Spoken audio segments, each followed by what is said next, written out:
Hello दोस्तों, स्वागत है आपका हमारे इस यूट्यूब चैनल पर। तो दोस्तों चलिए आज हम अपडेट दिखाते हैं। आज के इस न्यूज़पेपर में आप देख सकते हैं, ये दैनिक भास्कर का पटना एडिशन में आज के डेट में देखिएगा, बिहार कर्मचारी से रिलेटेड एक नोटिस आई दोस्तों।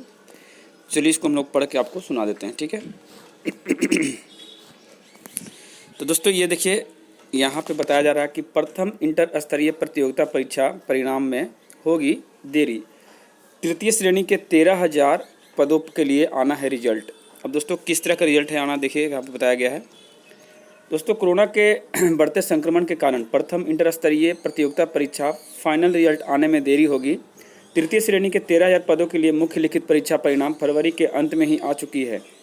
विभिन्न पदों के लिए टाइपिंग टेस्ट आदि लेना बाकी है। वैसे राज्य कर्मचारी चयन आयोग का इस माह के अंत तक फाइनल रिजल्ट देने का लक्ष्य था, लेकिन कोरोना के कारण सभी प्रक्रिया बाकी है। माना जा रहा है कि कोरोना संक्रमण की यही रफ्तार रही तो फाइनल रिजल्ट आने में 3 माह और देर हो सकती है। यानी कि बता दें दोस्तों, जैसा कि आप सभी को पता है कि जून तक का एक टारगेट रखा गया था आयोग की तरफ से, लेकिन अब 3 महीने इसमें डिले कर दीजिए तो लगभग अगस्त सितंबर पहुँच ही गया है दोस्तों।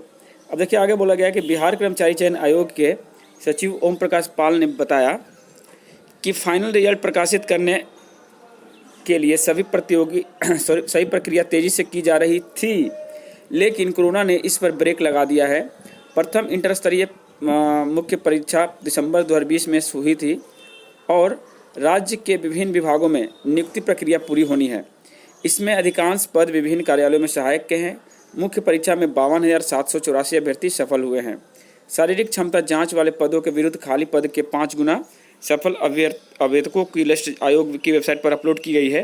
बिहार कर्मचारी चयन आयोग ने प्रथम इंटर स्तरीय प्रतियोगिता परीक्षा 2014 में आवेदन लिया था। दोस्तों यहाँ पे कोई भी एक निश्चित तिथि या निश्चित माह फिक्स नहीं किया गया है कि कब आपकी टाइपिंग से रिलेटेड जो नोटिस आएगी। तो इसका सीधा सा मतलब बात है दोस्तों कि अभी कोरोना के रफ्तार को देख ही रहे हैं। कोरोना के कारण ही सब कुछ स्थगित हुआ है, जैसा कि आयोग के सचिव बता भी रहे हैं कि तेज़ी से प्रक्रिया चल रही थी लेकिन ब्रेक लग चुका है। तो ऐसे में हमें लगता है कि कोरोना के बाद ही सब कुछ होगा। तो इस सिचुएशन में आपको जो है तैयारी करनी चाहिए टाइपिंग की। अब दोस्तों हम आपको कुछ मुद्दों पर यहाँ पर चर्चा करेंगे जिसको आपको सुनना बेहद ही ज़रूरी है। आइए दोस्तों हम आपको कुछ दिखाते हैं। दोस्तों उससे पहले मैं दूसरी खबर आपको दिखा दूँ जो दरोगा से रिलेटेड है। देखिए दरोगा बहाली पर कोरोना का संकट। देखिए दरोगा, सार्जेंट और सहायक जेल के अधीक्षक के 2446 पदों पर बहाली की प्रक्रिया को कोरोना की पहली लहर ने प्रभावित किया।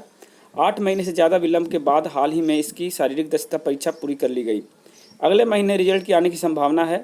बिहार पुलिस अवर सेवा आयोग की 2213 पदों पर होने वाली दूसरी बहाली की लिखित परीक्षा की तैयारी में जुटा था, लेकिन एक बार फिर कोरोना का संकट सामने आ गया है। कोरोना की वजह से जो हालात बने हैं उससे देखते हुए तय माना जाता है कि लिखित परीक्षा की तारीख अब जल्द घोषित नहीं होगी।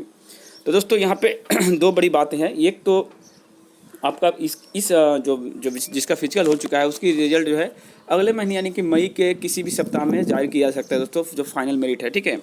और दूसरी तरफ इसका भी कोई भी डेट फिक्स नहीं है जो नई वैकेंसी आई है दरोगा की, ठीक है। तो आगे बढ़ते दोस्तों, देखिए 6 लाख से ज़्यादा अभ्यर्थियों ने किया है आवेदन।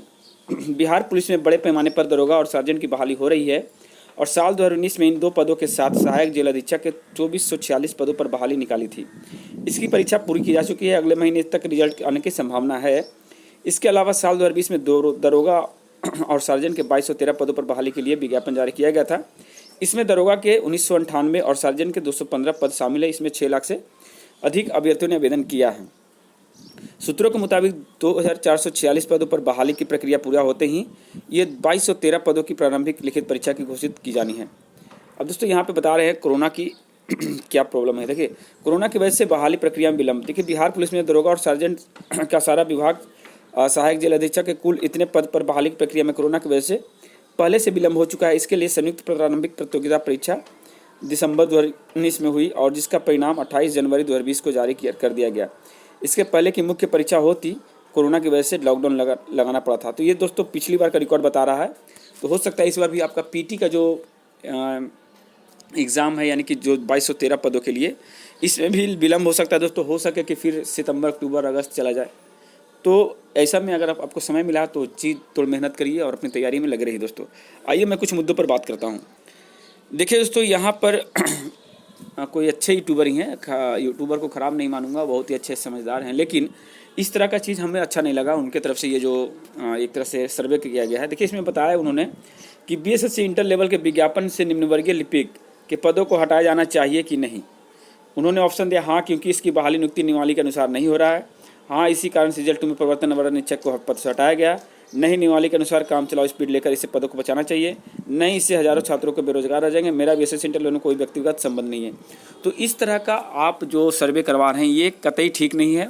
मैं बताना चाहूँगा देखिए, जैसा कि बीएसएससी में जब से ये अनऑफिशियली यानी कि न्यूज़पेपर या न्यूज़ लेटर न्यूज़ रिपोर्टर के माध्यम से जब पता चला है कि स्पीड जो है हिंदी का 30 और इंग्लिश का 40 होगा, तब से लगातार इस तरह की वीडियो आपको देखने को मिल रही है।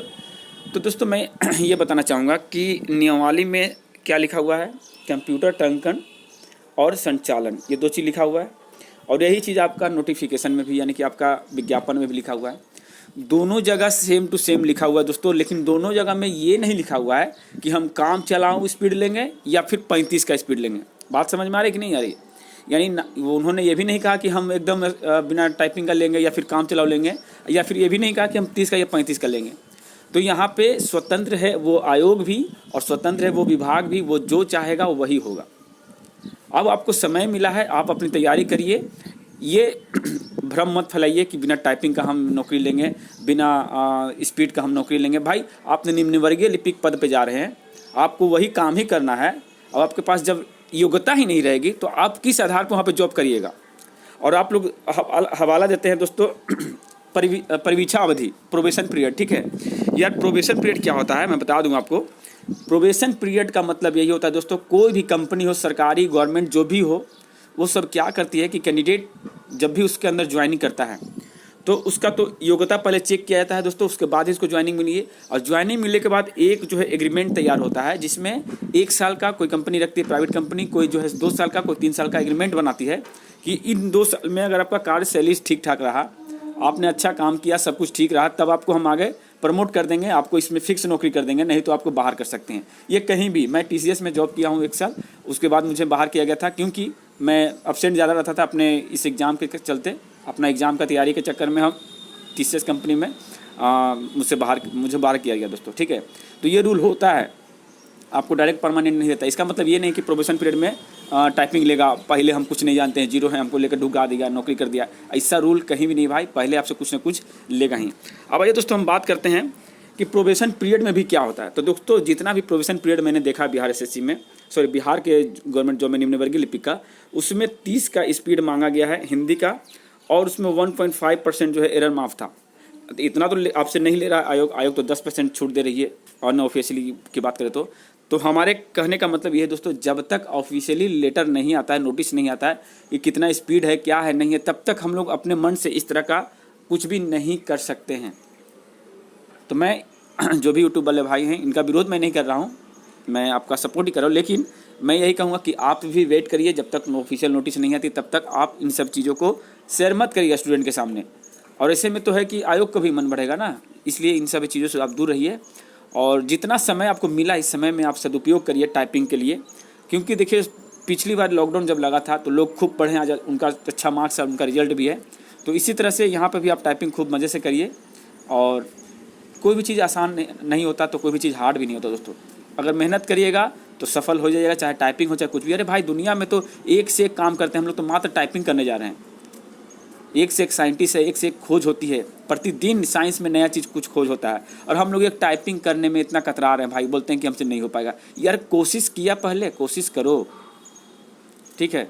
और ये कोरोना, देखिए कोरोना भी एक तरह से नौटंकी से ज़्यादा कुछ नहीं है, मानते हैं कुछ मौतें हो रही हैं, लेकिन वो होना ही है, वो तो होता ही निश्चित तौर पे होगा, क्योंकि जब इतना बड़ा महामारी है, सिस्टम ख़राब है तो होना ही है। लेकिन मैं बता दूं कि इस दुनिया में कोई भी ताकतवर चीज़ है वो सिर्फ और सिर्फ इंसान है।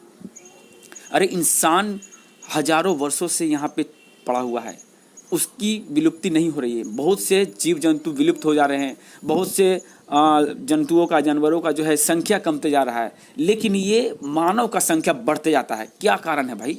मानव के अंदर कुछ न कुछ खास बात हैं, उसके इम्यूनिटी में कुछ खास पावर है। कितने ही ऐसे महामारी आए, कितने ही को इसने झेला, तो पर भी अपना अस्तित्व बना के रखा है। अब बनाया है नहीं, बहुत मजबूती से बना के रखा है। इसलिए आप लोग डरिए मत इस कोरोना से, ठीक है, लड़िए।